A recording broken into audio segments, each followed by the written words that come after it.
Jésus est bon. Oh, oh, oh, alléluia. Oui, je le louerai. Chantons combien. Oh, combien il est bon. Oh, Jésus est bon. Oh, oui. Oh, alléluia. Oui, je le louerai toujours. Je loue et j'adore mon Seigneur, mon roi. C'est ce que fait pour moi. Oh, je ne puis compter ses nombreux bienfaits. Oh, combien je vais là. Chantons combien. Oh, combien il est bon. Oh, Jésus est bon. Oh, oui. Oh, alléluia. Oui, je le loue. Acclamons très fort aussi. Je vous prie de vous lever. Proverbe chapitre 31.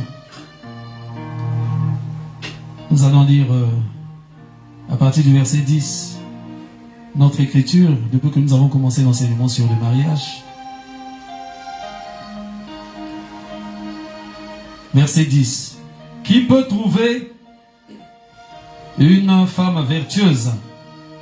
Elle a bien plus de valeur que les perles. Le cœur de son mari a confiance en elle, et les produits ne lui feront pas défaut. Elle lui fait du bien et non du mal tous les jours de sa vie.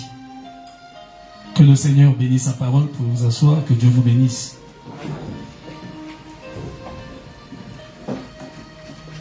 Amen. Nous sommes toujours en train de poursuivre notre enseignement sur le mariage. Et on va encore dire quelque chose ce matin pour avancer encore là-bas. Tout à l'heure à Wednesday, souvent là-bas nous avançons un peu. Ici nous rattrapons un peu le retard de Wednesday. Amen. C'est pour que les foyers, les familles soient bénies. Parce que quand l'homme connaît sa place, sa position, et surtout quand la femme connaît sa place dans le foyer, en tout cas, les familles seront en paix. Vous êtes avec moi? Parce que quand la femme ne connaît pas sa place, c'est dangereux. C'est comme la carie des os, c'est plus que même la carie dentaire. Et c'est vraiment le désordre. Et quand il y a le désordre dans les foyers,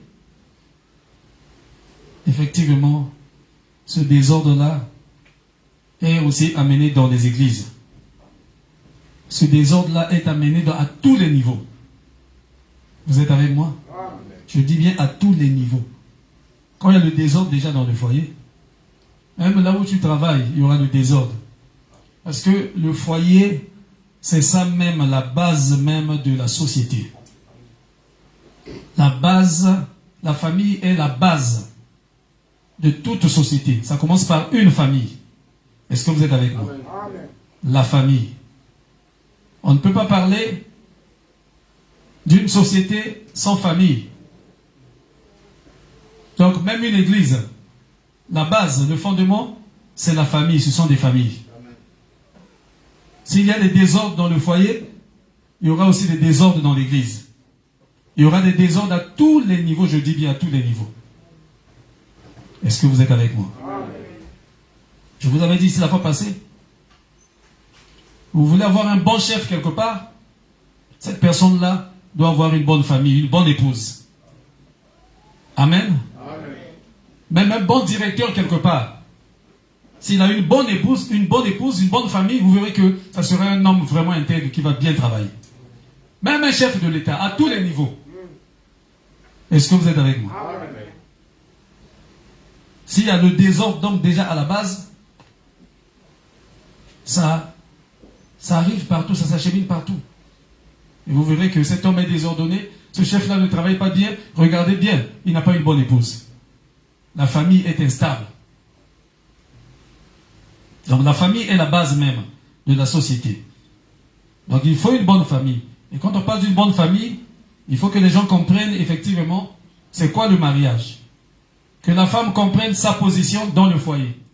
Que l'homme soit à sa place dans le foyer.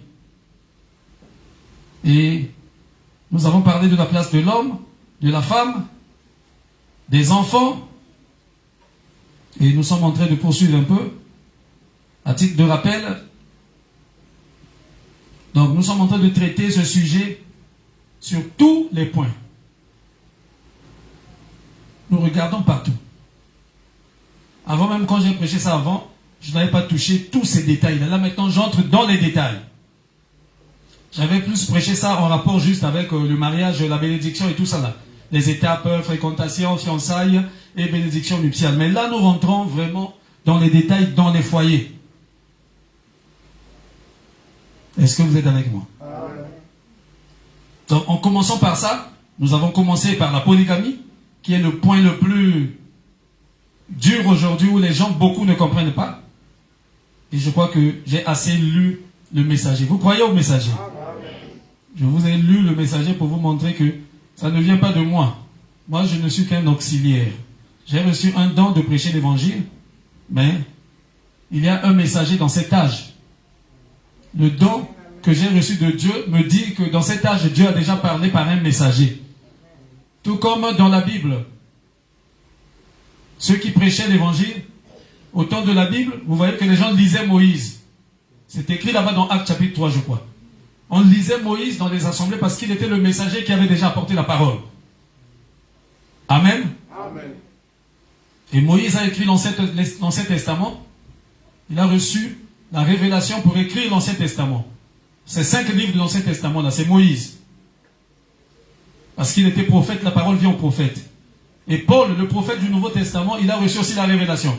Tout comme Moïse était parti dans le désert pour recevoir la loi, pour écrire la Bible, l'Ancien Testament, Paul aussi est parti en Arabie dans le désert, quand il a rencontré Dieu sous la forme de l'ange, la colonne de feu. Après, il ne pouvait pas continuer ainsi. Il était pharisien. Il persécutait les églises chrétiennes. Il a dit, mais comment? Le Jésus que je persécute là? Or, c'est lui, même Dieu. Parce que Paul était prophète, il a vu la colonne de feu. Et la colonne de feu s'est révélée à Paul. Il a dit, je suis Jésus que tu es en train de persécuter partout. Il dit, ah bon? Il dit, non, il faut que j'étudie la parole. Et l'Esprit l'a amené Paul dans le désert là-bas en Arabie. Lui aussi, il est parti étudier la parole et il a écrit le Nouveau Testament que nous avons ici. Amen. Amen. Et au temps de la fin, pour ouvrir les sceaux, afin de donner la lumière parfaite de Dieu, qui révèle, qui prend les points laissés en suspense depuis l'Ancien Testament jusqu'au Nouveau Testament, Dieu aussi a appelé un homme, son nom est William Branham. Amen. Et Dieu l'amène aussi là-bas de l'autre côté. Est-ce que vous êtes avec moi? Amen. Sur la montagne du coucher du soleil. Tout comme il avait amené Moïse sur la montagne du lever du soleil. Est-ce que vous êtes avec moi? Amen. Et il amène Branham sur la montagne du coucher du soleil là-bas pour lui donner la révélation aussi sur les sceaux. Pour ouvrir cette fois-ci tous les plans, les points que Moïse avait laissés en suspens, qu'il n'avait pas bien saisi. Ou qu'il ne lui avait pas été donné la capacité de prêcher cela. Ça, la révélation ne lui avait pas été accordée. Tous les points que Paul avait laissés en suspens. Alors Branham rassemble tous ces points-là pour révéler la Bible alors dans sa totalité. C'est ça l'ouverture de la parole. L'ouverture du 7e sceau, les mystères révélés. Depuis la Genèse jusqu'à l'Apocalypse. Et Branham aussi devait faire un petit voyage de 50 km. Est-ce que vous êtes avec moi? Pour aller prendre la révélation aujourd'hui. Et Branham aussi, après avoir reçu la révélation, il est venu avec le droit de nous donner la révélation. Voilà pourquoi il a prêché pour le mariage. Il a caché toute la révélation dans cette prédication appelée mariage et divorce. Est-ce que vous êtes avec moi? Il a touché beaucoup de points, mais il y a des choses qu'il ne pouvait pas dire clairement. Il a dit ça ici. Et alors, En tant que prophète, il ne pouvait pas garder la vérité comme ça. Bien que c'était difficile pour lui de donner cette vérité-là. Parce que ça allait même c'était même contraire à la loi américaine. La loi américaine sur le mariage. Alors c'était pour lui difficile. Mais il ne pouvait pas rentrer sans nous donner la révélation. Est-ce que vous êtes avec moi? Amen. Et nous avons la révélation et la mission que nous avons reçue en tant qu'auxiliaire de William Branham, Éphésiens 4, c'est de répandre cette révélation-là à l'Église. De répandre cette lumière-là. Ce n'est pas de cacher, mais de répandre. Mais ça demande une étude, il faut étudier la parole. Amen. Amen. Parce que tout ce qui est lié à l'enseignement, il faut une étude sérieuse de la parole. Sinon, vous allez dire n'importe quoi. Vous allez appeler péché ce qui n'est pas péché. Vous allez condamner ce qui n'est pas, que Dieu ne condamne pas. Tu condamnes quelque chose que Dieu ne condamne pas. Entre toi et Dieu. Alors, qui dit vrai? Hein? Entre moi et la parole ici. Qui dit vrai? Ah, vous avez peur? Dites, qui dit vrai entre moi et la parole? La parole. Amen. Amen. Donc, prenez ce que la parole dit et ce que je vous donne, c'est ce que la parole de Dieu dit. Parce que l'Église doit connaître toute cette vérité-là, toute la lumière-là, afin se préparer à l'enlèvement. Amen. Amen. C'est ça la voie des 7 tonnerres. Ça donne quoi? La foi de l'enlèvement. Il y a la place devant ici, là. Est-ce que vous êtes avec moi? Amen. Ça donne la foi de l'enlèvement à l'Église. Les 7 tonnerres. Est-ce que vous êtes avec moi? Amen. Et donc, voilà pourquoi nous avons commencé à traiter la chose la plus difficile, hein, la polygamie. En rapport, bien sûr, avec les 2 écoles. Amen. Amen. Les deux écoles, parce que le fondement, c'est là. Les 2 grandes doctrines qui circulent dans le monde, qui circulaient aux États-Unis là-bas, et puis partout, même ici. La première école disait que la femme ne peut se marier, l'homme ne peut se marier qu'une seule fois, à moins que sa femme soit morte. Frère Branham dit, après avoir reçu la révélation, il a dit c'est faux. Mais l'homme peut se marier plusieurs fois, mais à condition qu'il ne prenne pas la femme de quelqu'un d'autre. Est-ce que je peux entendre des amens? C'est votre prophète que vous croyez là, William Branham. Vous le croyez? Amen. Il ne pouvait pas cacher la vérité. La deuxième école, la deuxième doctrine là-bas, ce que les gens prêchaient, là-bas ça disait que la femme peut répudier son mari, tout comme le mari peut répudier sa femme, et les 2, séparément, peuvent se remarier. Frère Branham dit que ça aussi c'est faux. D'abord, la femme ne peut pas répudier son mari. Je peux entendre des amens? Non, ça n'existe pas. Qu'une femme répudie son mari, ça n'existe pas. La femme a été créée pour l'homme et non l'homme pour la femme. Donc, sœur, si tu as des projets comme ça de répudier ton mari, enlève ça, c'est du diable. Hein? Les sœurs peuvent dire amen. Enlevez ça, c'est du diable. Ça n'existe pas. Au moins, c'est comme on pourrait dire. Ça n'existe pas.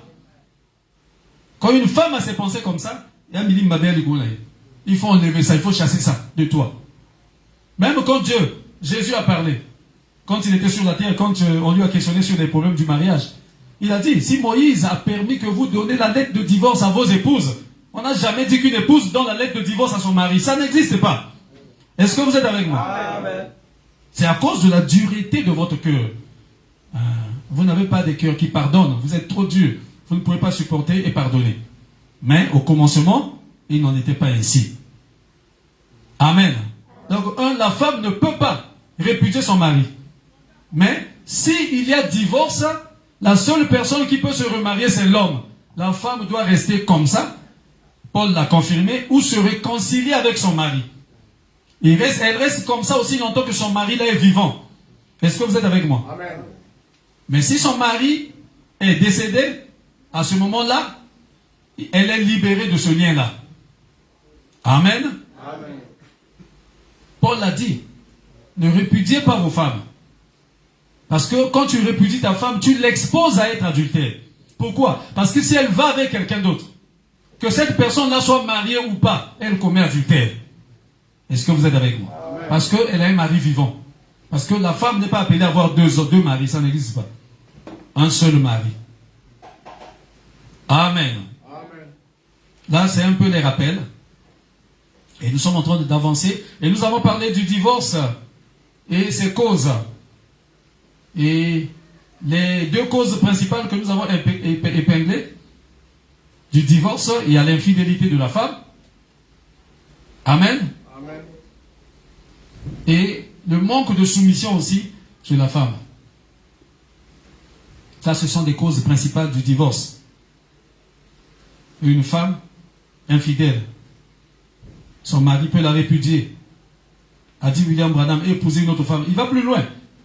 Si on voulait faire Branham, il dit même une femme qui coupe ses cheveux, sa chevelure, il dit c'est une forme d'insoumission. Son mari peut la répudier à cause de ça et épouser une autre femme. Ça, c'est William Branham que nous croyons, c'est notre messager. Vous le croyez? Amen. C'est la vérité. Amen. Amen. Donc, les causes principales, nous avons épinglées ici. Les causes du divorce, il y a l'infidélité de la femme et le manque de soumission de la femme. Elle n'a plus de respect. Comme ce roi-là, il appelle sa femme, elle avait trop à faire. Hein? C'était quel roi là déjà? Voilà, celui qui avait... Ensuite, il a dit, non, ça ne marche pas. Il a dit, d'accord, comme tu as trop à faire, tu ne peux pas répondre à mon appel, reste là-bas. Il a demandé à ses conseillers d'aller chercher, d'organiser, de chercher les jeunes filles. Et c'est là qu'il avait épousé Esther, notre sœur. N'est-ce pas? Amen. Il va plus loin, il dit, une femme aussi qui refuse, je biffe ça un peu, le lit avec son mari, il a le droit de la répudier d'épouser une autre femme. A dit William Branham. Vous le croyez? Amen. Je crois que vous comprenez ce que je dis. Amen. Amen. Amen. Donc, elle ne peut pas répudier son mari. Et les vraies causes des divorces, c'est surtout l'infidélité. Ça, ce sont les causes principales. Il y a des petites causes, il y a des choses. Ça, c'est un peu élémentaire et tout ça là. Mais nous avons parlé ici des causes un peu principales. On a pris un peu les deux. Donc, l'infidélité, fraîche, l'infidélité de la femme et le manque de soumission, effectivement, chez la femme aussi.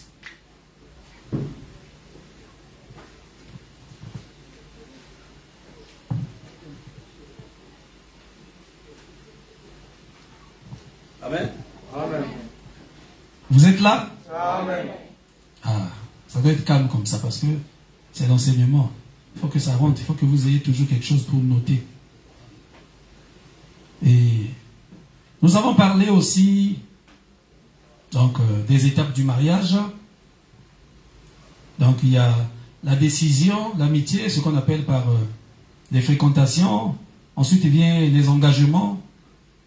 Ça c'est les fiançailles. C'est là où il y a les vœux. Et ensuite il vient la bénédiction. Et la lune de miel. Et nous avons parlé aussi des vrais vœux et des faux vœux. Les vrais vœux, nous avons dit, ça vous lie. Et nous avons dit, frère Branham, où il dit, donc, ne promettez pas n'importe comment à une femme que vous allez l'épouser ou bien que vous l'aimez. Parce que si elle considère ça dans son cœur, Dieu vous lie déjà. Amen. Amen. Donc ne faites pas des aventures. Si tu n'es pas sûr. Oh, je t'aime, je t'aime. Je t'aime avec Maga qui dit. Est-ce que vous êtes avec moi? Amen. Il faut être sérieux. Oh, je vais t'épouser. Oh, Maga qui dit, je vais t'épouser. Mais elle a considéré ça dans son cœur. Elle a retenu ça. Elle a cru. Elle a consenti. Dieu vous lit déjà. Est-ce que vous êtes avec moi? Amen. Et nous avons dit, il y a aussi des faux vœux. Mais les faux vœux ne vous lient pas.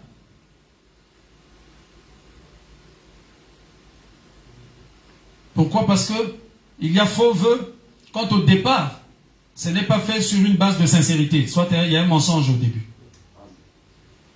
Là, on peut vous séparer et chacun peut se marier normalement. Même la femme, parce qu'il n'y avait pas mariage. Vous êtes avec moi?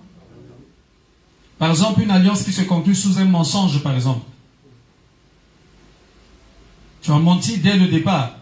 C'était un mensonge, ce n'était pas la vérité. Vous n'êtes pas liés. C'est là où nous avons parlé de la vie de fornication et c'est quoi la fornication et c'est quoi l'adultère. Et comment réparer la fornication et comment réparer l'adultère. La fornication, c'est une vie de souillure, comme on appelle ça. Que la femme mène, qu'une jeune fille peut mener avant d'être mariée. Et la fornication se répare avant le mariage. La réparation, c'est que tu dois confesser ça à l'homme qui va te prendre avant qu'il ne te prenne. Tu dois lui dire ton état, que je suis comme ça, je ne suis plus pur, je ne suis pas vierge. J'ai été avec des hommes. Et il doit t'accepter comme ça. Amen. Amen. Parce que de toute façon, le vrai critère aujourd'hui, comme je vous ai dit, c'est la nouvelle naissance. Trouver une femme née de nouveau. Un homme né de nouveau. Ça va vous épargner de tout ce que les gens vivent aujourd'hui dans les foyers. Elle peut être vierge, elle n'a jamais connu un homme, mais si elle n'est pas née de nouveau, c'est toujours un danger. Amen. Est-ce que vous êtes avec moi? Amen. Amen. Amen. Et donc la fornication se répare avant le mariage. Donc si tu as menti avant le mariage, tu n'as pas dit la vérité, et nous avons lu ici tout ce que je dis là, je vous ai déjà lu ça, même 10 ans après, si vous êtes dans le foyer, si cet homme-là découvre ce mensonge-là, ce que tu avais caché là, il a le droit de te répudier et d'épouser une autre femme. Mais à ce moment-là, toi aussi, tu es libre. Parce qu'en réalité, il n'y avait pas mariage. Vous vous êtes unis sur la base d'un mensonge. C'est que Dieu ne vous a pas liés aussi. Est-ce que vous êtes avec moi? Amen. C'est ça qu'on appelle les faux vœux. Ça signifie qu'il n'y avait pas de vœux réels. Donc chacun est libre. Parce que la femme là aussi n'était pas mariée. Et nous avons parlé aussi du mariage mixte. Donc ça c'est la fornication. On répare la fornication avant le mariage. Et l'adultère, c'est quand un homme qui est marié, ou bien un homme, va prendre l'épouse d'un autre homme. Cet homme-là commet adultère, parce que la femme-là appartient à un autre homme. La femme appartient seulement à un seul homme. Et l'adultère se répare, cet homme-là. Si tu es marié, tu commets adultère, tu dois prendre ta femme et aller arranger ça avec cet homme-là, avec sa femme aussi. C'est comme ça que ça se répare. Est-ce que vous êtes avec moi? Si tu ne l'as pas fait comme ça, c'est que tu n'as jamais réparé ça. Une femme pareillement. Tu dis à ton mari, si ton mari te pardonne, mais ça ne s'arrête pas là. Vous devez voir ces gens-là. Et réparer ça en couple. C'est comme ça qu'on répare l'adultère. Sinon, vous n'avez jamais réparé. Amen. Amen. Vous comprenez cela? Amen. Nous avons parlé du mariage mixte. C'est quoi le mariage mixte? C'est quand un croyant va prendre une païenne ou une croyante va prendre un païen. C'est ce mélange-là que Dieu n'aime pas. C'est ça que Dieu appelle mariage mixte. Et je vous ai lu ça c'est seulement le vendredi. Amen. Amen. Il dit c'est à cause de cela que Dieu avait tué même les enfants d'Israël. Comme Balaam. Balaam a cherché par les autres voies, il n'a pas pu. Alors, il les a eus par les mariages mixtes. Les mélangeant avec les Moabites. Est-ce que vous êtes avec moi? Et c'est ça qui a fait que Dieu puisse tuer les enfants d'Israël. Étaient morts à cause de cela. Dieu n'aime pas le mariage mixte. Et c'était même la raison qui a poussé Frère Branham d'aller arrêter le mariage de son fils Billy Paul. Quand il a appris la foi de cette fille-là et de ses parents, qui étaient de foi catholique, Frère Branham a dit non, ça ne marche pas. Il est parti voir le père là. Et il a arrêté ce mariage-là avec ce papa-là. Mais à ce moment-là, il a dit à son fils de prendre une sœur à l'église. Et il a compris qu'à ce moment-là, son fils, c'est qu'il n'avait pas de ministère. Parce que Billy Paul a pris la sœur Loïs, mais Billy Paul était polygame, puisque la femme là était vivante. Vous êtes avec moi? Et Branham a compris, il a dit, c'est là où j'ai compris qu'il n'avait pas de ministère. Pourquoi? On va y revenir, parce qu'un polygame, aujourd'hui, ne peut pas exercer, manipuler le feu de Dieu. Un polygame, mais tu t'assois sur les bancs. Vous êtes avec moi? Mais les gens sont partis trop loin aujourd'hui. Ils disent que non, c'est la saleté, il va aller en enfer. Non, non. Ce n'est pas la saleté. il ne va pas aller en enfer, mais il n'a pas le droit de prêcher l'évangile. Et Billy Paul, madame a compris qu'il n'avait pas de ministère. Parce que là, à ce moment-là, il était un polygame. Ce premier-là existait toujours. Il a pris la sœur Loïs, c'est qu'il en avait deux. Vous êtes avec moi? Amen. Même la fille qu'il avait laissée là. Normalement, elle était restée dans une condition un peu difficile. Parce qu'elle ne pouvait rester que comme ça. Ou se réconcilier avec Billy Paul. Et c'est ça la parole de Dieu. Amen. Donc le mariage mixte, c'est ça.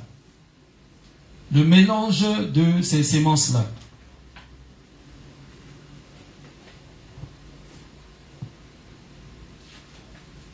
Je vais vous dire quelque chose rapidement.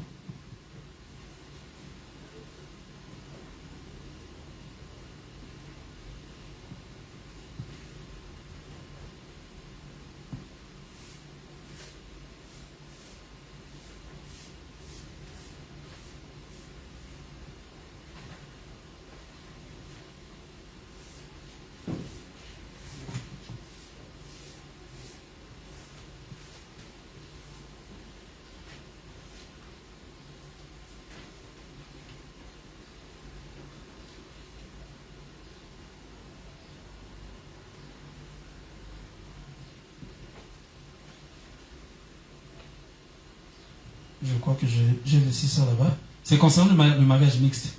Et je vous avais lu ça là-bas à Wednesday, le vendredi. Amen. Amen. Donc c'est ce mélange-là. Un païen, il va prendre... Non. Et nous avons aussi parlé de l'amour libre. Et l'amour libre, c'est quand vous vivez, comme on dit là, les Yakatovanda là, librement comme ça, sans même voir les parents de la femme. C'est ça l'amour libre. Et Dieu n'aime pas ça. Amen. Amen. Vous devez toujours avoir l'autorisation, même si vous n'avez pas épousé convenablement, comme on le dit, c'est même pas passé par la mairie, l'église, mais il faut que vous ayez l'autorisation de ses parents. Ses parents doivent savoir que vous vivez avec leur fille. À ce moment-là, les parents donnent l'autorisation. Ça, on ne peut plus appeler ça l'amour libre. Et bien après, si vous mettez cela en ordre, selon la parole de Dieu, il n'y a pas de problème. Et l'amour libre, c'est ça. Tu prends comme ça. C'est ce qui s'est passé au temps de Noé. Il a dit là-bas, je vous avais lu ça la fois passée, on n'a pas dit là-bas qu'ils épousaient ces femmes-là, mais ils prenaient. Ils les prenaient. Donc on prend seulement comme ça. Dieu n'aime pas ça. Amen. On appelle ça l'amour libre. Non. Dieu n'aime pas ça. Nous avons aussi parlé du mariage entre des personnes parentées. Et je vous ai lu ça, que le sang de l'homme était encore efficace à l'époque. Question-réponse sur les Hébreux, 3e partie. Je vais lire une citation ici. Paragraphe 586. Il dit, et Isaac épousa sa propre sœur de sang du premier degré, Rebecca, ordonnée de Dieu. Sarah était la sœur d'Abraham, sa sœur de sang. Non par sa mère, mais par son père. Donc, même père, Sarah et Abraham. Voyez-vous, une sœur de sang qu'Abraham épousa, d'une mère différente, mais d'un même père. Ainsi, voyez-vous, se marier dans la parenté alors, avant que le cours du sang ne se fût affaibli dans la race humaine, cela était légal et correct. Mais pour le moment, non. Si aujourd'hui vous épousiez votre sœur et que vous aviez des enfants, il serait probablement, 3 points, eh bien, il serait simplement déformé et tout le reste. Même à la cousine du premier degré ou du deuxième degré, l'on ne devrait jamais se marier. Voyez-vous, parce que le cours du sang devient faible et coule doucement. Est-ce que vous le croyez? Question-réponse numéro 3. Paragraphe 319. Il dit, Leur postérité était robuste. Comme regardez un peu Abraham, se mariant avec sa propre sœur. Eh bien, si un homme se mariait avec sa sœur aujourd'hui, sa propre sœur aujourd'hui, ses enfants seraient des idiots. Hein? Vous voyez? Voyez-vous? Et prenez Jacob ou Isaac. Il se mariait avec Rebecca, qui était sa propre sœur, sa propre cousine de sang, sa parenté par le sang. L'enfant du frère d'Abraham. Ainsi de suite, il continue. Donc, à l'époque, ce que les musulmans font aujourd'hui, là, nous voyons là les cousins, cousines qui se marient là. Aujourd'hui, là, ce n'est plus permis. À l'époque, l'homme était fort, le sang coulait vite, et tout ce que nous mangeons dans la nourriture n'était pas hybridé comme aujourd'hui. Et Dieu avait permis ça, au tout début là-bas. Parce que les seuls premiers hommes, c'était la seule famille là. Donc pour multiplier la terre, pour se multiplier, comme la loi du sexe, par la polygamie dans la deuxième alliance, il fallait qu'ils prennent leurs sœurs, et c'était comme ça.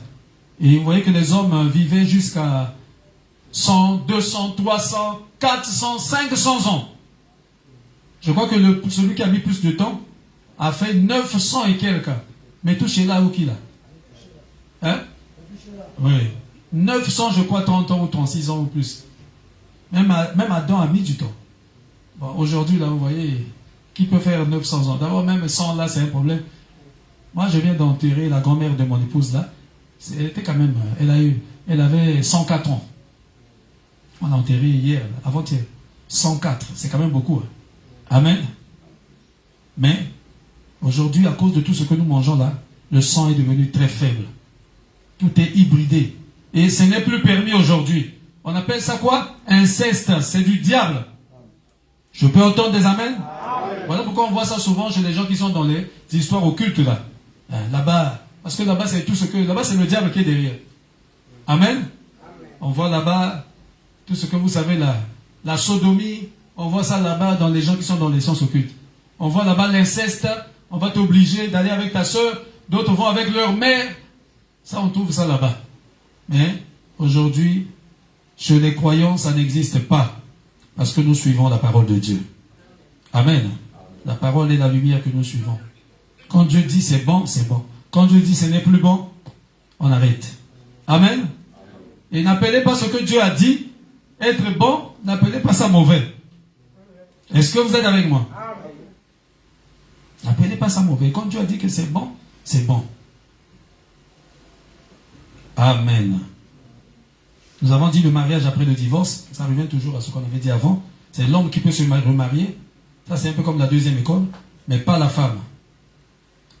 Amen. Vous êtes avec moi? Amen.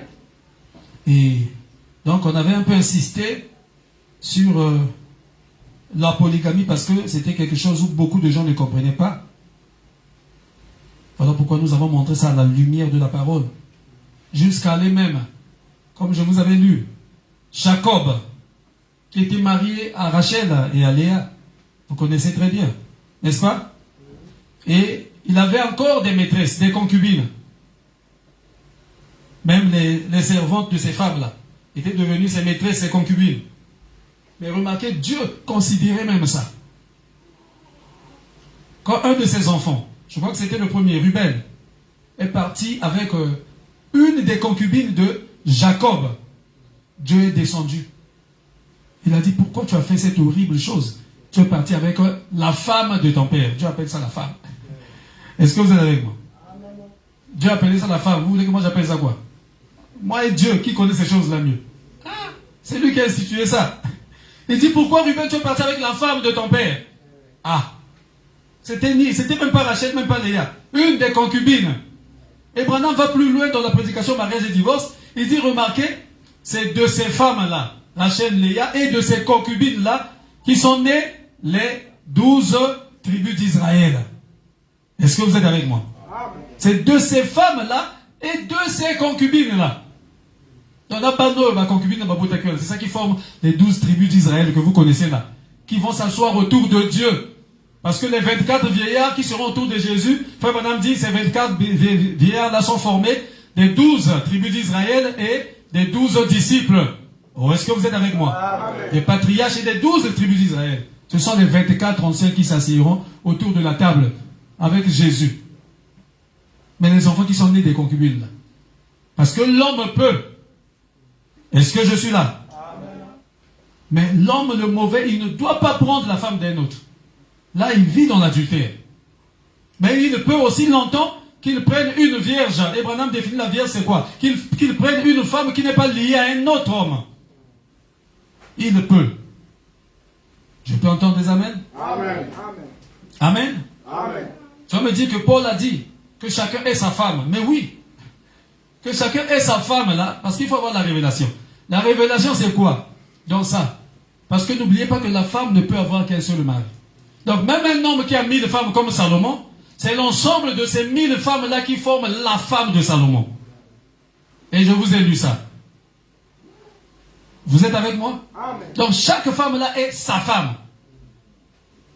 Si c'est qu'on appelle ça, Gina, c'est sa femme. Amen. Aurélie, c'est sa femme. Ethel, peu importe le nom que vous pouvez donner. Chaque femme là. Si c'est la reine de Séba, c'est sa femme. Un autre homme qui va avec cette femme là, la reine de Séba, commet adultère. Oh, je peux entendre des amens? Amen. C'est ça la vérité de l'évangile. Amen. Je vais vous donner toute la lumière sur ce sujet, comme je vous ai dit. Et à la fin, je vous donnerai mon conseil aussi à moi. Je crois que j'ai le droit aussi de vous donner un conseil en tant que serviteur de Dieu. Mais vous devez recevoir d'abord la lumière. Pour ne pas critiquer des choses qui sont parfois vraies, mais vous critiquez pour rien. Amen. Vous le croyez? Donc c'est l'ensemble de ces 500 femmes-là qui formaient la femme de David. Parce que la femme a été créée pour l'homme et non l'homme pour la femme. Et vous savez, frère Branham dit que vous pouvez avoir la mauvaise compagne ici. Ça aussi, j'ai déjà lu ça. Amen. Il dit, mais les choses seront corrigées de notre côté dans le millénium. Amen. Dieu n'aime pas le divorce. Même si tu n'as pas eu une bonne compagne ici, une bonne femme, un bon mari, mais de l'autre côté, ça ne sera pas le cas.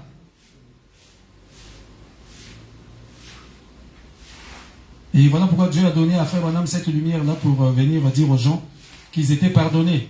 Parce que dans l'état où ils se trouvaient, il y avait des femmes divorcées, remariées, dans l'église. Et Branham n'arrivait pas à prêcher à cause de ça. Il comprenait, puis il dit, mais je vais dire comment ici, là. Je vois ici, par exemple, tel couple, je connais que la femme, là, a été divorcée avec un autre homme. Et là, il est la femme d'un tel, il prie ici. Mais la lumière n'était pas encore donnée. Alléluia. Et Dieu a dit à Frère Branham, va leur dire qu'ils sont pardonnés, qu'ils restent comme ça. On ne s'en sert plus encore de se séparer, tout ça là. Il dit qu'ils restent comme ça. Qu'ils reçoivent, ils ont mon pardon. Mais qu'ils enseignent à leurs enfants de ne plus entrer dans cette saleté-là. La saleté, c'est ça. C'est une vie de souillure, c'est une vie d'adultère. Donc, qu'on appelle ça là? Divorcer, remarier, c'est ça la saleté. Ce n'est pas la polygamie. C'est ça, la vie de cochon, la vie sale, c'est ça. Je vous ai vu, Frère Branham dit qu'un cochon n'est pas immoral. Parce qu'il y a des gens qui ont prêché que non, la polygamie, c'est la vie de cochon. Quand j'ai lu même la partie où Frère Branham parle du cochon là, je ne sais même pas où est-ce qu'ils ont eu, comment est-ce qu'ils ont, eux, ils ont donné cette interprétation. Ça n'a même pas de sens par rapport à ce que Frère Branham a dit. Est-ce que vous êtes avec moi? Non. Frère, l'alliance normale du mariage dans la seconde alliance. Parce que nous sommes dans la seconde alliance. Dans la première alliance, il y avait une femme, un homme et une femme. Ça, c'est la première alliance avant le péché. Un Adam et une Ève. Et à la fois, partout chez les animaux, c'était pareil. Dieu a créé, tout était en couple. La seule personne qui n'était pas en couple, c'était Adam, vous connaissez. Et Dieu était obligé de revenir encore. Cette fois-ci, il n'a pas créé Ève par la création originale, mais il a créé Ève à partir d'Adam. Voilà pourquoi de tout ce que Dieu a créé, la femme est la seule personne qui a été créée en dehors de la création originale par la parole. Voilà pourquoi Satan est rentré par la femme. Est-ce que vous êtes avec moi? Et vous les sœurs, vous êtes bénis aujourd'hui, vous avez la lumière, vous connaissez. Vous êtes nés de nouveau. En tout cas, vous êtes sortis de cette saleté-là que nous voyons aujourd'hui dans le monde. Donc, elle est un sous-produit. Le seul être qui a été créé en dehors de la création originale par la parole, c'est la femme. Et Satan qui mettait le sceau de la beauté à tout ce que Dieu créait. Et remarquez, il connaissait le plan. Vous savez, la seule chose que Dieu avait cachée à Satan, c'était la création. Vous le croyez? Comment créer, Satan ne sait pas. Mais il connaissait tout le programme de Dieu. Et comme il avait déjà quelque chose dans son cœur, vouloir être l'égal de Dieu, et il voulait aussi avoir des hommes sur la terre, Satan. Et il savait, le seul moyen pour lui d'y arriver, c'était de passer par la femme. Parce que la femme, dans sa création, elle, en contact avec le seul être que Dieu avait créé là-bas, qui s'appelait le serpent, le serpent pouvait féconder la femme. Parce que Dieu a créé en chaîne. Et quand on monte dans la chaîne de la création, quand on arrive au chimpanzé, quand on arrive là, alors remarquez, il y a un chaînon manquant. Le chaînon manquant, c'était le serpent dans sa condition originale de la création. Et Satan savait qu'à partir du serpent, en contact avec Ève, il pouvait avoir des êtres humains sur la terre. En réalité, c'est des animaux parce que c'est des êtres humains sans âme. Est-ce que vous êtes avec moi? Et Satan est passé par là. Et Satan, en mettant le sceau de la beauté de la création, il a fait que la femme soit plus belle que l'homme. Dans tout ce que Dieu a créé, c'est l'homme, c'est le mâle qui est plus beau que la femelle. Mais quand on arrive dans la race humaine, on trouve que la femme est plus belle que l'homme. Ça, ce sont des secrets que Dieu avait cachés qui sont révélés aujourd'hui. Est-ce que vous êtes avec moi? Quel prédicateur pouvait saisir ça? Non, ce n'était pas possible. Il fallait que les sceaux soient ouverts. Et Dieu a donné cette révélation au messager prophète William Branham. Il a dit, remarquez dans tout ce que Dieu a créé, c'est le mâle qui est plus beau, mais quand on arrive chez la femme, chez l'homme, chez l'espèce humaine, quand on arrive là, ici, c'est la femme qui est plus belle. Et c'est Satan, en mettant le sceau de la beauté, il a dit, toutes les formes qu'ont les femmes, c'est Satan qui a fait ça. C'était juste pour un but, pour la séduction. Voilà pourquoi Ève a dit, le serpent, il m'a séduit. Et vous connaissez toute la suite.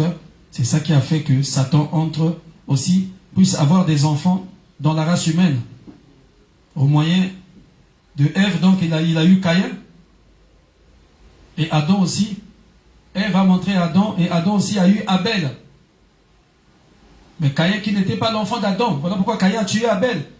Le meurtre, ça n'existait pas. Amen. Dans la première alliance, ils étaient là, égaux. L'homme et la femme, ils étaient nus, ils ne savaient pas. Nus, ils ne savaient pas. Égaux. Donc si l'homme prêchait, la femme aussi pouvait prêcher. Parce qu'ils étaient égaux. Mais quand le péché est rentré par la femme, Dieu est revenu pour établir une autre alliance avec sa création. C'est là où nous avons lu frère Branham, il dit ici, c'est là où la polygamie est rentrée partout, à la fois chez l'homme et chez les animaux. Et il dit, c'est ainsi, dit le Seigneur, nous devons garder la parole dans sa continuité. Mais toi, tu vas refuser ça, c'est que tu ne crois pas la parole. Oh, est-ce que je dis quelque chose? Ou tu restes lié à la fausseté des deux écoles là. Amen. Mais par contre, je vous ai montré ici, donc dans l'alliance normale du mariage, dans la seconde alliance, l'alliance après le péché. N'oubliez pas, dans la première alliance, le sang ne coulait pas. Vous êtes avec moi?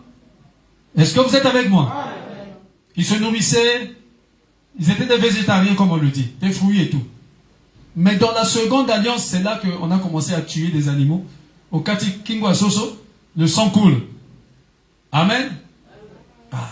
C'est dans la seconde alliance, c'est là où on a commencé à avoir les enfants tels que nous les avons là. Par le mariage, par la voie sexuelle.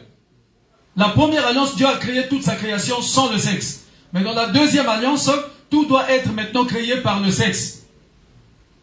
Et c'est là où la polygamie entre. À la fois chez les humains et chez les animaux. Est-ce que vous êtes avec moi? Donc si vous voulez supprimer certaines choses de la deuxième alliance, comme par exemple la polygamie, alors ne faites plus aussi les enfants tels que vous le faites dans le mariage. Tout ça c'est la deuxième alliance. Que le sang ne coule plus aux yeux. Arrêtez de manger les histoires où il y a du sang. Tout ça, c'est la deuxième alliance. Parce que frère Madame a dit que dans le millénium, le sang ne coulera plus. Est-ce que vous êtes avec moi? Dans le millénium, il n'y aura plus question d'avoir des enfants par des voies sexuelles. Ça n'existera plus tout ça. Parce que nous retournerons dans la condition d'Adam avant la chute. Dans le millénium. Nous aurons des corps glorifiés et les corps glorifiés n'auront pas d'hormones sexuelles, a dit William Branham. Nous vivons avec nos femmes comme des compagnons de vie simplement. Et Branham dit qu'il aura qui? Hop et Méda, les deux là-bas. Oh, vous le croyez? Amen. Je vous ai lu ça. 6e saut. Méda qui faisait de la jalousie. Il dit, ah toi tu aimes tellement Hop, mais dis-moi dans le millénium. Bon, entre moi et Hop, qui sera ta femme là-bas? Voilà, il dit, toutes les deux, on sera ensemble. Parce qu'il a vu dans la vision, il montait la grande marche. Il a vu Médée venir par là. Après, il regarde comme ça, Hop qui est venu. Ah, Mathilda Bamotu, il a dit les deux. Parce que là-bas, il n'y aura pas question de sexe et tout ça là. Est-ce que vous êtes avec moi? Et les erreurs d'ici seront corrigées là-bas. Amen. Amen. Amen. Amen. Donc c'est ça. L'alliance normale du mariage, dans la seconde alliance dans laquelle nous sommes actuellement, l'alliance normale du mariage est monogamique et polygamique.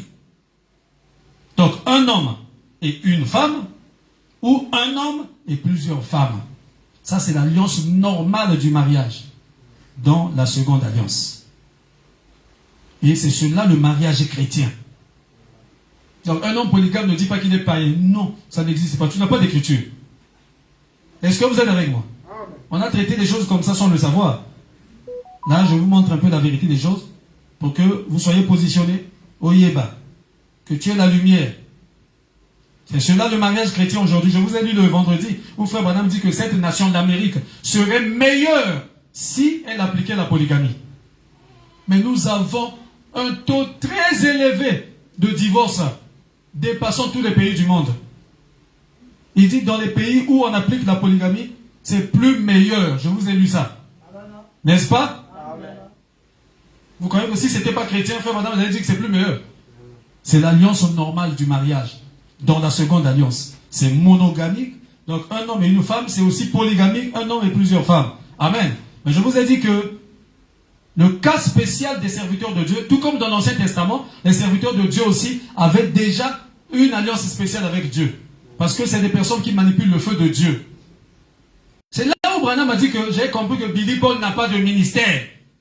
Est-ce que vous êtes avec moi? Amen. Parce qu'il était divorcé là-bas et il s'est remarié ici.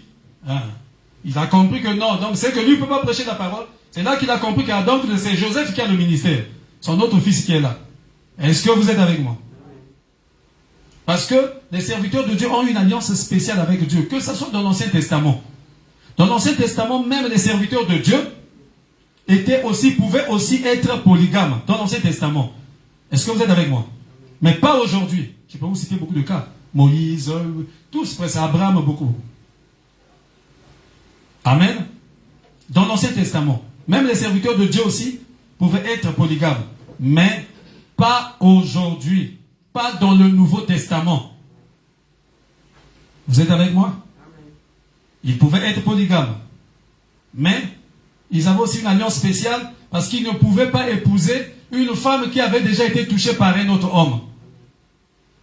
Un serviteur de Dieu, même dans l'Ancien Testament, ne pouvait pas épouser une veuve. C'était l'alliance spéciale de Dieu avec ses serviteurs. Est-ce que vous êtes avec moi? Même s'il pouvait être polygame dans l'Ancien Testament, mais il ne pouvait pas épouser une femme qui avait déjà été touchée par un autre homme. Ou une femme veuve, c'est-à-dire une femme qui était mariée et qui avait perdu son mari. Un serviteur de Dieu ne pouvait pas l'épouser. Vous voyez l'alliance spéciale qu'avaient les serviteurs de Dieu dans l'Ancien Testament. Mais dans le Nouveau Testament, un ministre,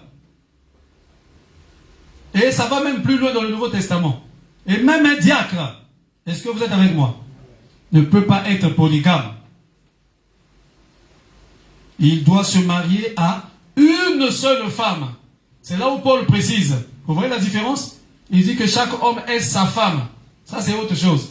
Mais quand il arrive au serviteur de Dieu, il dit, un évêque, un diacre doit être marié d'une seule femme. C'est l'alliance spéciale qu'a Dieu avec ses serviteurs. Un serviteur de Dieu polygame, ça n'existe pas. Je ne dis pas qu'il ira en enfer, c'est faux, mais il doit s'asseoir sur les bancs. Est-ce que vous êtes là? Donc un ministre ne peut pas être polygame. Un diacre ne peut pas être polygame. Et continuer à servir, bien sûr. S'il pense qu'il est polygame, s'il opte pour la polygamie, alors il doit s'asseoir. Vous êtes avec moi? Amen. Le diacre. Il doit s'asseoir. Comme il a plusieurs femmes, il ne peut pas servir Dieu dans l'église. Et un ministre ne peut pas prêcher l'évangile s'il est polygame. Non. Il doit se marier à une seule femme. Comme l'a dit aussi Paul, Abraham a prêché comme Paul. Vous le croyez? Amen. Moïse a reçu la révélation de l'Ancien Testament. Il a présenté ce qu'il avait reçu de Dieu sur le mariage.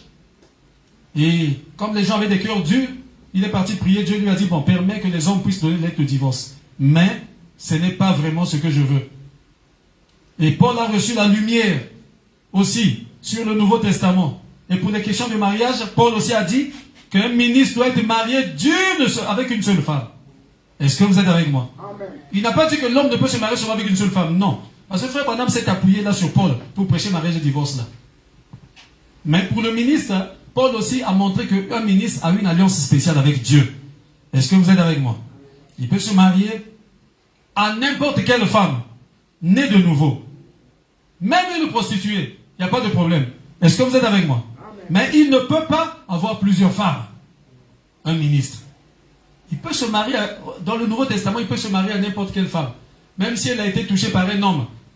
Mais comme on dit, la vraie condition du mariage, c'est la nouvelle naissance. Si elle est née de nouveau, un ministre peut l'épouser. Même si elle a vécu dans la prostitution, un ministre peut l'épouser.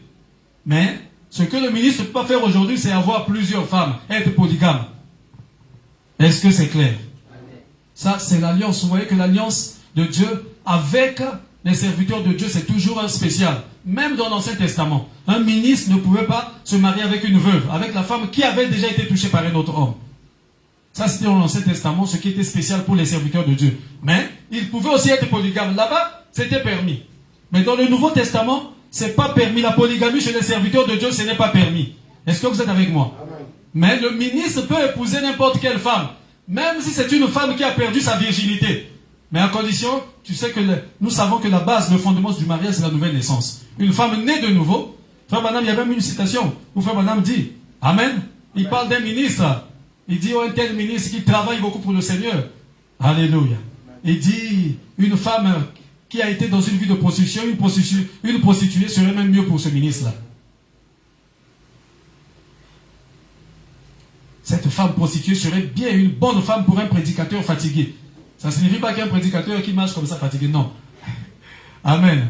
Ça dit qu'un vrai prédicateur, il a été faire le travail. Quand il revient, il est épuisé par l'onction, parce que l'onction épuise. Amen. Amen. Il dit une femme, même si elle a été prostituée, mais qui a donné sa vie au Seigneur, peut-être qu'elle a maintenant l'expérience et sait comment vivre avec un homme. Elle peut être une bonne épouse pour ce ministre-là. Donc un ministre peut épouser n'importe quelle femme, née de nouveau, même une prostituée, née de nouveau, qui a abandonné cette vie-là, mais il ne peut pas être polygame. Ça, c'est l'alliance de Dieu. Ça, c'est ce qui a été révélé aujourd'hui dans le 7e sceau. Amen. Amen. On va lire quelque chose, juste 5 minutes, et après nous allons terminer. Et à Wendy, là-bas encore, on va encore avancer un peu, comme toujours, là-bas on avance un peu.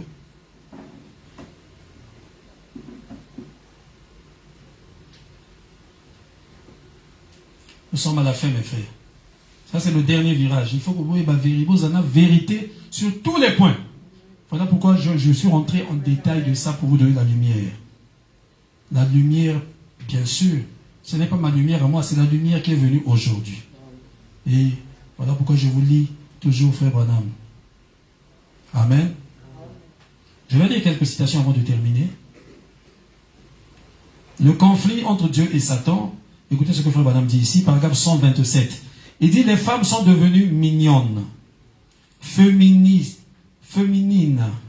et tout, plus séduisantes. Qu'est-ce qu'il y a? Elles s'habillent de manière à être plus séduisantes. Alors qu'autrefois, les femmes portaient des robes très amples. Amen. Amen. Avec des manches. Et donc, il a cinglé. Moi, ça a cinglé, normal, à 15 ans, moi, c'est 15 ans, on a cinglé. Je crois que vous voyez ça. Hein? C'est pas digne d'une femme responsable. Et, vous devez amen. Non, vous devez cinglé à vous. Nandako, il n'y a pas de problème. Il fait chaud ces derniers temps. Moi aussi, quand je suis dans la maison, je suis en cinglé, il n'y a pas de problème. Amen. Quand même dans la chambre, on est torse nu, il n'y a pas de problème. Position tout au il n'y a pas de problème. Parce que tu es seul. Ou tu es avec ton mari. Ou tu es dans ta maison, peut-être avec des enfants. Ça ne dérange pas trop. Mais quand tu vas, tu sors, cinglé. Vous voyez, on va catcher, on va catcher, on va catcher. Ou une cinglé na colon. Cinglé na colon, un petit peu comme ça, les colons. Il y a beaucoup de colons. Oh, les Camerounais. Au Bangui même, bon moment. Et le monde est Lima. Hein? Sœur, mais dites Amen. Amen. Amen. Alléluia. Il dit, alors qu'autrefois les femmes portaient des robes très amples, avec des manches. Hein. Oh non, pasteur, mais quand on va chaleur, on va monter la manche. Oh, comment tu toques qui dit? On toque au conflit. C'est vrai, n'habitez que moi, chaque qui t'a petit, vous savez, moi, je suis toujours au milieu. Amen. N'habitez juste par moi, comme à Verdun, ou bien partout. Non. Mais, décemment, vous êtes avec moi? Et les cabas genoux. Et qui tellement assez décemment. Même si moi, je suis allé, mais moi, je suis quand même à la maison, que non, et 4 depuis. C'est pas bien. Alors qu'autrefois les femmes portaient des robes très amples avec des manches et de longues jupes. Elles cachaient leur corps. Aujourd'hui, c'est le contraire. Aujourd'hui, elles exposent leur corps. Parce qu'elles ne voulaient pas que les hommes les convoitent. Ça veut dire que les femmes qui s'habillent comme ça, elles veulent que les hommes les convoitent.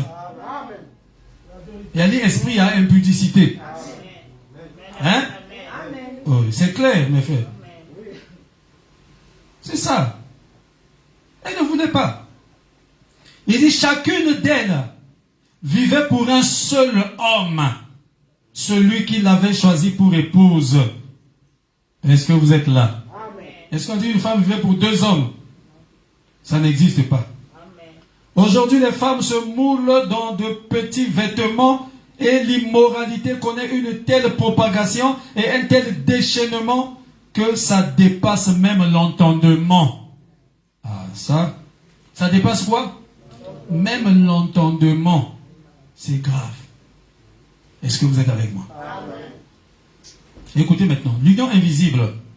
Je peux avancer? Amen. Vous croyez que William Branham était un vrai prophète? Amen. Ah. Tout ce que je vous prêche là, c'est le messager. Amen. Écoutez. L'union invisible. Prêchant 1965, paragraphe 35. Paul ici, dans notre passage de l'écriture, donne une image de la loi et de la grâce. Il présente cela par une comparaison avec le mariage et le divorce. Ce passage est rarement pris comme sujet de prédication, parce que, jusqu'à un certain point, il traite en quelque sorte du mariage et du divorce. Mais il traite aussi d'une partie du mariage et du divorce qui est plus importante encore. Hein? Une partie du mariage et du divorce qui est plus importante encore. Moi, je crois que la partie là, c'est la polygamie. Est-ce que vous êtes avec moi? En effet, Paul essaye d'établir ici que nous, en tant qu'Église, nous ne pouvons pas être mariés en même temps au monde et à Christ. Est-ce que vous êtes avec moi?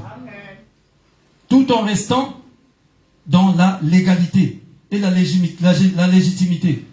Qu'une femme ne peut du vivant de son mari vivre avec un autre mari. Donc ton mari est vivant. Toi tu vis avec un autre homme. Non.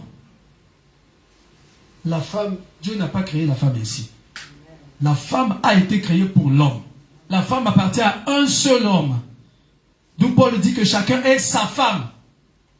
Cela ne veut pas dire que chacun est une seule femme, non. Vous voyez, chez les ministres, il a dit, l'évêque doit être marié d'une seule femme. Mais dans l'alliance normale, que chacun ait sa femme. Un homme qui a 10 femmes, chaque femme là est sa femme. Il a dit David avait 500 femmes. Mais aucune de ces femmes-là ne pouvait aller avec un autre homme. Je peux entendre des amens? Amen. Jamais. C'est pas possible. Mais lui, par contre, il pouvait ajouter. Parce que Dieu l'a réprimandé. Il a dit, oh, mais tu pouvais ajouter si tu en avais encore besoin. Mais pourquoi? Tu as pris la femme de l'autre. Et tu l'as envoyé à la guerre. Pour mourir. Pour ravir, pour prendre sa femme. C'était un adultérien. Voilà pourquoi l'enfant qu'il avait eu dans cet adultère-là, l'enfant est mort. Le premier enfant que David avait eu avec cette femme-là. Je crois que vous le savez. Parce que le deuxième, c'était Salomon. Amen. Mais le premier enfant qu'il avait eu dans la vie d'adultère, là, l'enfant était mort. Hein? Dieu a dit, mais tu pouvais. Ce n'est pas refusé pour toi, tu es l'homme. Mais regardez, Frère Madame dit, même toujours dans la prédication, là, il avait même pris la femme d'un homme qui s'appelait Fou, Abigail. L'homme était mort et David a épousé sa femme. Parce que, Frère Madame précise là, parce que David n'était pas un sacrificateur. Il était un roi. Mais un sacrificateur ne peut pas prendre une femme qui avait déjà été touchée par un homme. Ou bien une veuve. Ça, même dans l'Ancien Testament, c'était la loi, l'alliance spéciale de Dieu avec des sacrificateurs. Et dans le Nouveau Testament, l'alliance spéciale, là, la partie où Dieu défend le sacrificateur, c'est qu'un sacrificateur ne peut pas être un polygame.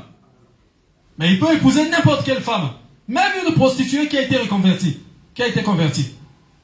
Mais pas avoir plusieurs femmes. Est-ce que vous êtes là? Il dit, tout en restant dans la légalité et dans la légitimité, qu'une femme ne peut, du vivant de son mari, vivre avec un autre mari. Madame dit, j'ai mes idées là-dessus, et je crois que la Bible dit, ce que la Bible dit est la vérité. Qui croit que ce que la Bible dit est la vérité? Amen. Amen. Abraham restauré. Paragraphe 72. Le 11 février 61. Il dit, oh, Abraham dit, maintenant, témoigne-moi de la bonté. Dis que tu es ma sœur. Abraham, il dit à ça. En fait, elle l'était. Il a dit, dis que tu es ma sœur. En effet, vous voyez, à l'époque, 3 points, je pourrais en faire mention ici si un prédicateur veut à un moment prêcher là-dessus. Il pourra parcourir cela dans la Bible. Rappelez-vous, les hommes avaient autant de femmes qu'ils pouvaient en avoir. Mais une femme ne pouvait vivre avec 2 maris en vie au même moment. Vous êtes là? Une femme ne peut pas vivre avec 2 maris en vie au même moment. Ça n'existe pas pour la femme. Hein? Les femmes, vous croyez ça? Vous acceptez ça? Comme ça, les foyers ne seront pas dans le désordre. Les foyers seront tranquilles. Quand les femmes seront tranquilles dans leur position. Une femme ne peut pas vivre avec 2 maris en vie au même moment. Il faut manquer pour que vous vivez dans vos souches. 2 au même moment, aux adultères. Les adultères n'entreront pas au ciel.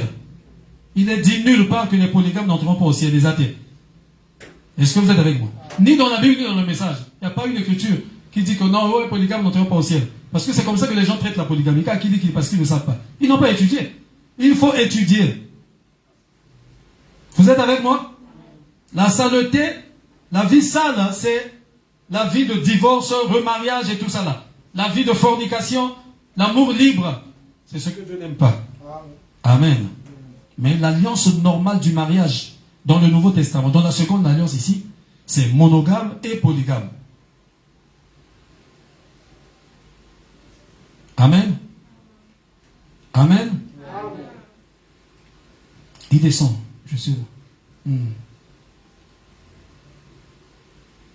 Les hommes pouvaient, les hommes avaient autant de femmes qu'ils pouvaient en avoir. Mais aucune femme ne pouvait vivre avec 2 maris en vie en même moment. David en a eu 500. Mais aucune d'elles n'avait un autre mari. Je ferais mieux de m'arrêter maintenant même. Voyez, très bien. si seulement,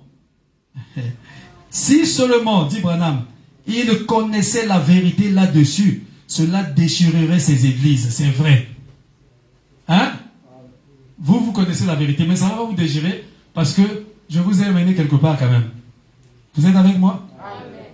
Si seulement les gens connaissaient la vérité, là-dessus, il parle de quoi? Sur la polygamie. Les gens qui racontent n'importe quoi. Vous êtes avec moi? Amen. Il le dit ici encore dans Mariage et Divorce. 205. Il dit, remarquez, ne manquez pas ceci. Là, faites descendre tout ça, j'avais déjà lu ça, dans vos cœurs. Je suis en train de rafraîchir un peu simplement la chose en vous, parce qu'il faut parfois lire, répéter comme ça parfois, parce qu'il y a des choses que vous avez écoutées pour la première fois, parce que vous avez écouté autre chose. Vous savez, le fait d'écouter quelque chose qui n'est pas la vérité pendant longtemps, vous pouvez considérer ça comme la vérité dans votre cœur. Et parfois, quand la vérité vient, vous avez du mal à saisir maintenant la vérité. Voilà pourquoi on doit aussi répéter. Répétez maintenant la vérité pour que vérité vanda, que ça chasse l'erreur. Amen. Amen. Il dit, faites descendre tout ça dans votre cœur. Par contre, pas même une de ces femmes-là, il répète un peu ce que nous avons lu là-bas, ne pouvait avoir un autre mari. Il est la création originale. Qui? L'homme. Branham dit pas elle, pas la femme. Pas une seule de ces femmes ne pouvait avoir un autre mari. Mais ce mari-là, lui, pouvait avoir 1000 femmes. Branham ajoute, c'est ainsi dit le Seigneur. C'est même pas Branham, c'est le Seigneur. Yo, boy, au Seigneur, à le donc finalement, but non, mais tu l'utilises ça même par zéro. Hein? Parce qu'on prêche toute la parole, nous voulons savoir ce que le Seigneur dit, c'est ça, c'est ainsi dit le Seigneur. Qui peut dire Amen? Amen. Il faut dire Amen. Amen, ça fait asseoir la révélation dans le cœur. Vous êtes avec moi? Il ajoute, c'est la Bible. Or, je suis retourné en arrière. J'ai pris mon temps. Et je vous ai montré là où ça a commencé, là-bas. Ce que Jésus a dit. Ce que Jésus a dit. Maintenant, le voyez-vous clairement? Ah, l'Assemblée répond Amen. Le choix d'une épouse. Paragraphe 137, prêché en 1965 toujours, le 29 avril.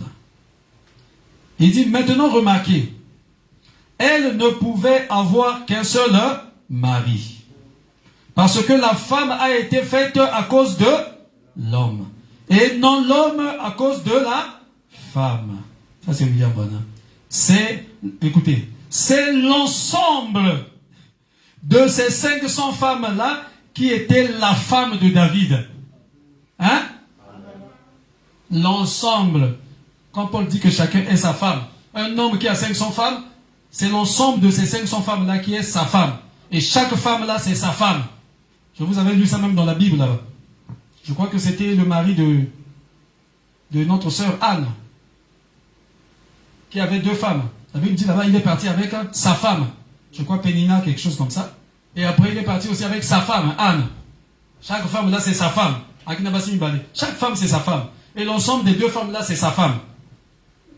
C'est ce que Frère Branham dit ici. Vous voyez la révélation? C'est là où Paul dit que chacun est sa femme. Ça ne signifie pas qu'un homme doit avoir une seule femme. Là, vous revenez encore dans la première école et Branham dit que c'est faux. Vous êtes avec moi?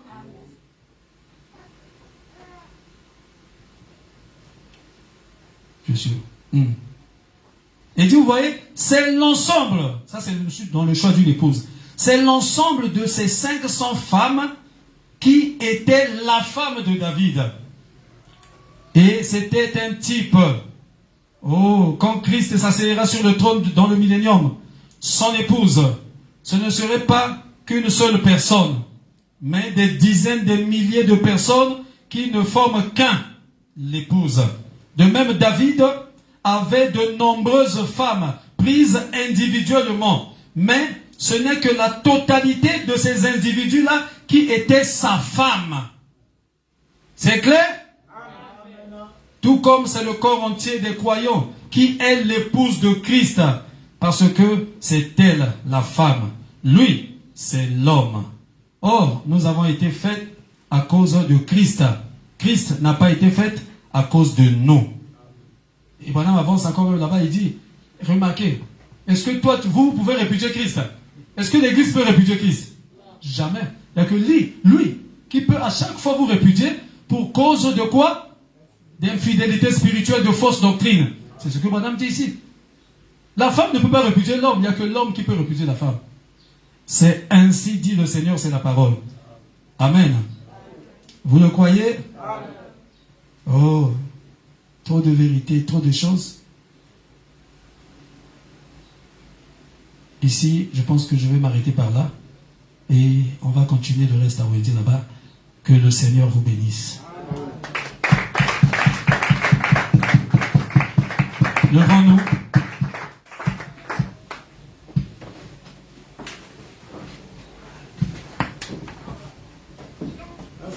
Parce que c'est les autres ça sort mais le message va être un peu pour le j'ai dit ah voilà le message n'a bino peut-être. Oh, quel message va être pour moi je prêche toute la vérité que j'ai reçue aujourd'hui par William Branham, par le messager. Effectivement il faut laisser ces habitudes là où non un message va ça la vérité. Quel message? Ça c'est quoi? Massage ou message? Le vrai message, vous devez connaître toute la vérité. Je me presse la route du ciel, nouvel automne. Chaque jour je gagne sur mon chemin.